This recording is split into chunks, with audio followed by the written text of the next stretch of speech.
So, sometimes kailangan talaga natin, dumadaan talaga tayo sa mga ganon, guys, no? Na mga pagsubok, challenges, kadiliman sa buhay natin, only to find out na at the end ng journey natin, meron palagi nag-aantay ng mga blessings, biyaya at magagandang kinabukasan para sa inyo. Parang ano lang yan, guys.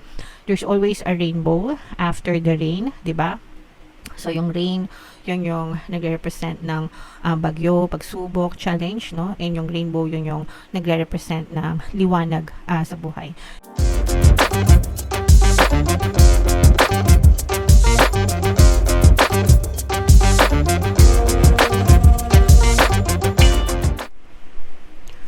Hello guys, hello Gemini. Welcome back to Pinoy Pixie Tarot. Ang pamagat ng episode natin for tonight is OOTM, Oracle of the Month. Para ngayong January mga kapixie, para sa Gemini, Sun, Moon, Rising, Sign, and Venus. So meron tayong tatlong set ng decks dito guys. Ito yung para sa spiritual message nyo. Ito yung para sa life messages. And ito naman yung para sa love life mga kapixie. Kung ano na lang yung makaresonate sa inyo guys, take that message kasi hindi naman lahat magre-resonate, okay? So, unahin natin to. Tingnan natin yung spiritual message for you, Gemini. The initiation, mga kapixie, rite of passage, you're going somewhere sacred. So, for some of you guys, pwedeng nakaka-experience kayo ng kadiliman right now. So, kung mapapansin nyo itong image ng card, ito napakaganda nito. Initiation, ibig sabihin yan, pagsubok, mga kapixie, no? Bago kayo makarating doon sa malaparaisong lugar na yon, makulay, maliwanag, fresh, maaliwalas na lugar mga kapixie, ibig sabihin maaaring pagdaanan nyo muna itong madilim, maitim, madumi, mabaho, nanggigitata, no, na lugar. So, ito yung nagre-represent ng mga problema, challenges, whereas ito naman yung nagre-represent ng mga blessings sa buhay nyo, mga kapixie. So, sometimes kailangan talaga natin, dumadaan talaga tayo sa mga ganon, guys, no, na mga pagsubok, challenges, kadiliman sa buhay natin, only to find out na at the end ng journey natin, meron palagi nag-aantay ng mga blessings, biyaya at magagandang kinabukasan para sa inyo. Parang ano lang yan guys, there's always a rainbow after the rain, di ba? So yung rain, yun yung nagre-represent ng bagyo, pagsubok, challenge, no? And yung rainbow, yun yung nagre-represent ng liwanag sa buhay. And then at the end of the rainbow, there's a pot of gold. So yun yung mga blessings sa buhay natin mga kapixie. So, wag kayong susuko guys, no? Kasi kung susuko kayo, let's say for example, puro kadiliman na lang yung nakikita nyo, puro problema, puro challenges, no? Hindi nyo ma-experience itong mga blessings na to kung titigil kayo dun sa biyahe nyo, dun sa journey nyo, dun sa paglalakbay nyo. Kung magi-give up na lang kayo, hindi nyo makikita yung liwanag sa gitna ng dilemma, mga kapixie. Palaging nandun yan sa dulo. So, ibig sabihin nito guys, don't give up, don't stop, never give up, okay? Just persist, continue, pray, have faith, magtiwala, di ba? Keep on going mga kapixie, and you will soon find these blessings. Sabi nga dito, you're going somewhere sacred, no? So, tiyaga lang, tiis-tiis lang. Gawin yung motivation itong mga blessings na to sa end ng journey nyo. Just tell yourself na matatapos din ito. Nakikita ko rin yung liwanag, di ba? At saka hindi lang ikaw yung isang tao na nagdadanas ng ganyan, guys. Marami, no? Marami. So, wag mong sarilinin. Huwag maging selfish, no? Kung nagagawa ng iba na malampasan yung mga problema at pagsubok, ikaw kayang-kaya mo din, no? Just tell yourself, this too shall pass. Lilipas din ito. Malalampasan ko rin to. And may mga biyayang, maraming mga biyaya ang nag-aantay sa akin. Okay? So, yeah. Napakagandang message, Gemini. Comment down below. If feeling nyo nakaresonate kayo dyan sa message na yan. So, yung next naman natin, mga kapixie, is para sa spiritual message. No? Tingnan naman natin yung spiritual message for you guys. Ay, sorry. Life messages pala. Habang sinashuffle natin to, panoorin nyo muna yung video natin regarding sa ating paano mag-manifest ng abundance video course. Kapiksi, sawa ka na ba sa mga struggles at hirap sa buhay mo? Masipag ka ba at masikap sa buhay ngunit hindi ka pa rin umaasenso? Ilang beses ka na bang nag-attempt mag-negosyo at mag-invest pero palagi ka pa rin nalulugi? Sa pagkakataon na ito ay maaaring may subconscious beliefs ka na nagiging balakid sa iyong pag-unlad at pagyaman. Introducing, paano mag-manifest ng abundance video course. Dito ay matututunan mo ma-overcome ang mga balakid mo para tuluyan ka ng umunlad, umasenso, sumagana, maging matagumpay, successful at maswerte sa iyong kabuhayan, pera, trabaho, negosyo sa labi at kaperahan ng bonggang-bongga. Dali, mag-send na ng email sa pinoypixitaro@gmail.com at simulan na ang iyong pagyaman ngayon. Alright, so sa lahat ng gusto mag-avail ng course guys, may promo tayo ngayong January, New Year promo, magbibigay tayo ng 10% discount sa lahat na mag-avail ng course. Kaya mag-avail na kayo mga kapiksi. So ito yung mga life messages para sa inyo. Meron ditong presence ng earth signs, mga kapiksi, Capricorn, Taurus, Virgo. For some of you, maaaring may earth element kayo sa inyong natal chart or you may be dealing with another earth sign. Pero ito guys, ang focus ng inyong energy ngayon is kabuhayan, no? Pero yung iba sa inyo, parang indecisive kayo. You are trapped between two worlds. Ibig sabihin, meron kayong gustong gawin na hindi kayo makapag-desisyon.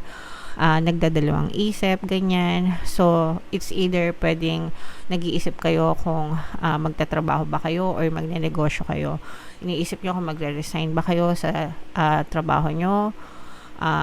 Tapos magnenegosyo na lang kayo or baka naman iniisip nyo na mag-resign dito tapos lumipat sa ibang kumpanya, yung mga ganun. So and nandun kayo sa stage na hindi pa kayo makapag-decide, no?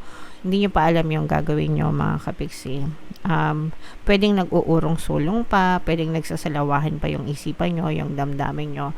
So take your time guys, kasi kinabukasan nyo yung nakasalalay dyan yung pagkakakitaan nyo, kumbaga. Okay? And pwede namang gawin nyo ng sabay, di ba? There are people who work, no? With multiple streams of income. So, ibig sabihin yung ibang tao, may mga full-time job sila, tapos meron pa silang part-time, di ba? Minsan mga ganon.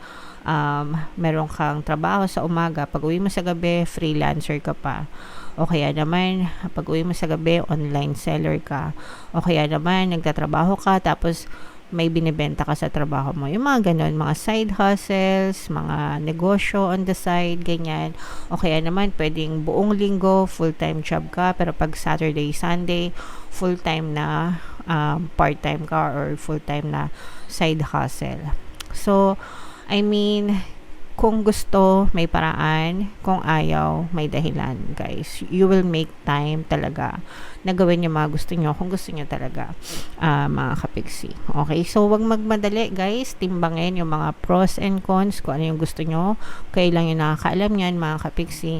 Yung iba, negosyante, tapos yung business nila, marami din. Iba-ibang klase, di ba? May mga nag-RTW na, meron pang nagbebenta ng mga gadgets, ng cosmetics, lahat pwede guys, unlimited, bahala kayo kung anong gusto nyo. Ang importante is magagawa nyo ng paraan and ma-attendan nyo, mga kapiksi. Syempre, wag nyo i-compromise yung inyong kalusugan. Dapat meron pa rin kayong time para magpahinga and para sa pamilya nyo, hindi yung puro pera lang, mga kapiksi, no? Paano nyo i-enjoy yung pera kung may sakit naman kayo, diba? So, yeah. Comment down below if naka-resonate kayo dyan. Ito naman yung sa love message natin, guys. Habang sinashuffle natin ito, naka-flash sa screen nyo yung ating bagong course, paano mawala ang third party at magkaroon ng harmonious na relationship, para mawala yung mga kabit, no? 10% discount until January 31. Avail na kayo, guys. So, ito naman, yung maaari yung ma-experience sa love life nyo, guys, ngayong January. Meron tayong young female energy at saka dating. So, pwedeng he, she, yung relationship nyo. Pwedeng she, she din, no? Dun sa mga kapiksi natin na LGBTQ, mga kapiksi. Pero merong young female energy dito. It's either ikaw itong young female or yung person mo yung mas nakakabata sa inyo. Guys. Pero ang nararamdaman natin dito is having fun lang, no? Kumbaga magaan lang, hindi masyadong seryoso. Kung kayo ay meron ng partner o specific person, parang napaka-light ng inyong relationship, walang masyadong drama, walang masyadong emo, tapos binibigyan nyo pa yung space, yung sarili nyo na lumabas kasama ng mga friends nyo, having fun. At saka yung iba naman sa inyo, parang pwedeng, nasa, kumbaga, kahit matagal na yung relationship nyo, you see to it na talagang nagde-date pa rin kayo ng person nyo. Kasi minsan, di ba, pagka matagal na sa relasyon, bihira nang lumabas yung mga mag-jowa, di ba?